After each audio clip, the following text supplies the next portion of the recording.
Le chapitre de cette semaine s'appelle Jugement et il sera entièrement consacré au développement du personnage d'Iguruma Hiromi et on a un Gege Akutami qui en profite pour au passage mettre quelques taquets à la société japonaise. On y va, c'est parti.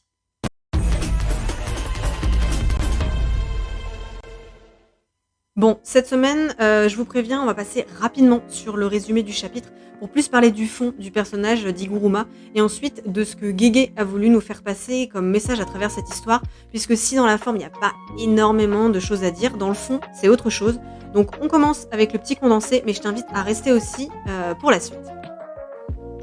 On commence ce chapitre sur un parloir entre un homme accusé de meurtre et son avocat, Iguruma Hiromi, et on nous expose rapidement les faits. Une mère et sa fille ont été retrouvées mortes chez elle, et on nous présente l'accusé, Keita Ooe, comme étant le principal suspect dans cette affaire.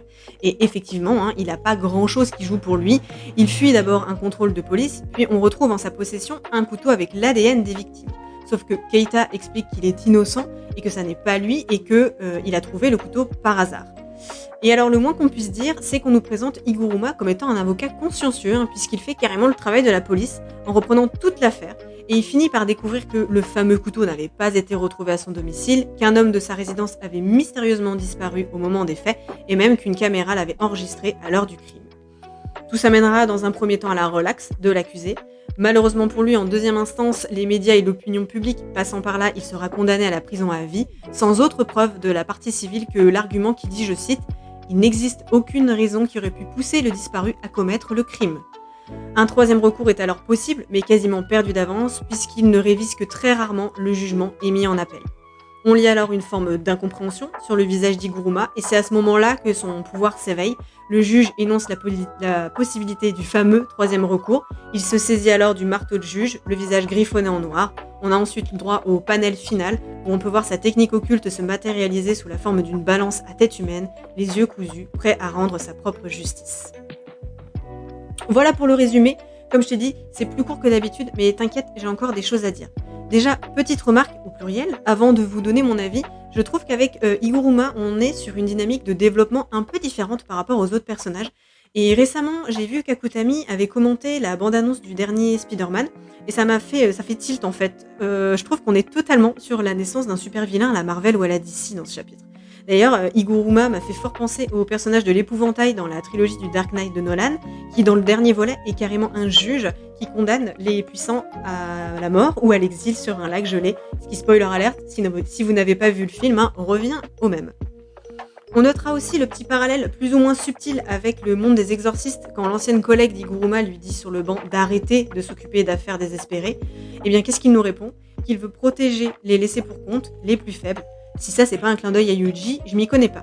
Mais du coup, c'est assez intéressant de voir comment, en partant d'une motivation similaire, selon les individus et leurs histoires, on arrive à des résultats différents. Après, je sais que la frontière entre gentil et méchant dans Jujutsu, elle est un peu floue, mais on peut quand même mettre Yuji dans la catégorie des gentils et Iguruma, sans être méchant, sera sûrement pas de facto du côté de notre petit groupe. Et d'ailleurs, pour appuyer mon propos, avant son éveil, pendant l'affaire du meurtre, il parle de la notion de blanc, noir, gris. Je vais citer les bulles. C'est un groupe fort gris, un gris qui tire vers le noir, il y a de fortes chances pour qu'il soit blanc.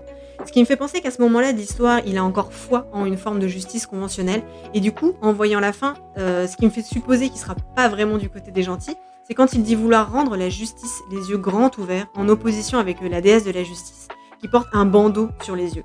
Or, ce bandeau, symboliquement, il est censé garantir l'impartialité du jugement. Et sans impartialité, ça devient compliqué de voir les nuances de gris, et donc de faire correctement le travail. Pour vous donner mon avis personnel, je pense jamais avoir été aussi prise comme ça dans un chapitre de Jujutsu, ou alors ça fait très longtemps, probablement parce que c'est celui qui s'inscrit le plus dans le réel, même si on raccroche les wagons avec l'univers sur la fin bien sûr, mais pour rentrer un peu plus dans le détail des idées que véhicule le chapitre. Ici, en gros, Akutami nous fait une bonne grosse critique du système judiciaire japonais, et on n'est pas du tout dans le registre du sous-texte, c'est clairement inscrit. Quelques informations tirées du chapitre et d'internet pour ta culture personnelle. Comme dit au début du chapitre, 99,9% des accusés finissent par être jugés coupables au Japon. C'est pas un chiffre balancé comme ça, pas du chapeau non plus, c'est le vrai taux de condamnation du pays. Plus loin, on évoque également la peine de mort qui existe toujours là-bas. Je vous rappelle quand même qu'on est toujours dans un shonen, on est là pour les moments épiques, la bagarre, le pouvoir de l'amitié, tout ça. on n'est normalement pas là pour voir dénoncer, ce genre de choses, tout du moins, pas aussi frontalement. Du coup, je suis pas persuadée que ce genre de chapitre aidera le manga à remonter dans le classement hebdomadaire du Jump, qui est pas, fameux ces derniers temps, hein, même si je sais qu'il faut prendre en compte quelques semaines de décalage. Déjà parce que les Japonais sont moyens fans des chapitres consacrés aux personnages secondaires et puis surtout tout ce qui est à base de critiques de société, et ben là-bas ça passe toujours assez difficilement. Alors évidemment, on me fait pas dire ce que j'ai pas dit, des mangas qui dénoncent des trucs, il y en a eu plein et il y en a toujours plein, mais en général, la couleur est annoncée dès le départ. Alors que quand on commence à lire Jujutsu, on signe pas forcément pour ça. Alors c'est absolument pas une critique, moi je trouve ça très bien de ne pas forcément donner au lecteur ce qu'il attend. Et là pour le coup, non seulement j'ai trouvé ça pertinent, mais j'ai même trouvé que c'était important. Alors notre système judiciaire est différent, certes, hein, mais on peut quand même se prendre pour nous le petit taquet qui met aux réseaux sociaux et aux médias dans le traitement des affaires criminelles, qui ont quand même légèrement tendance à voir les choses tout en noir ou tout en blanc, et qui surtout pèsent de plus en plus lourd dans les débats, ce qui finit forcément par avoir une forme d'incidence dans les verdicts, comme on peut le voir dans ce chapitre.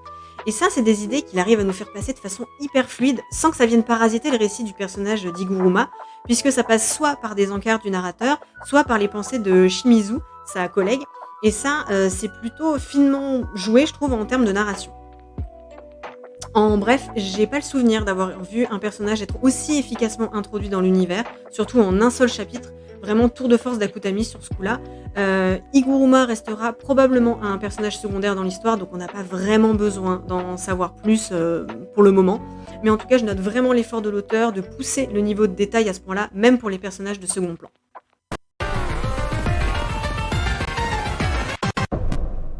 Alors la semaine dernière, je te parlais de ménager les moments de tension et de calme.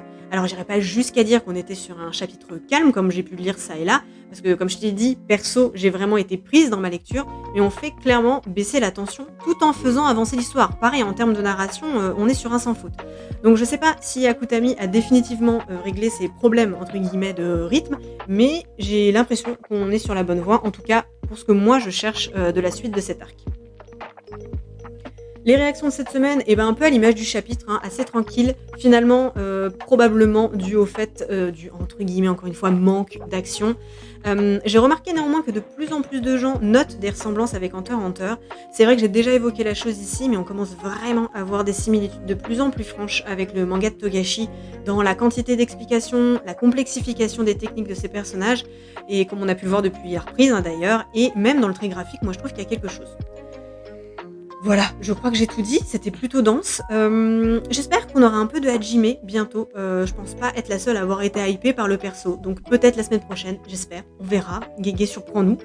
En attendant le chapitre 160, il ne me reste plus qu'à te dire de prendre soin de toi, lis des mangas, regarde des animes, parce que c'est quand même vachement cool. Et moi je te dis à la prochaine.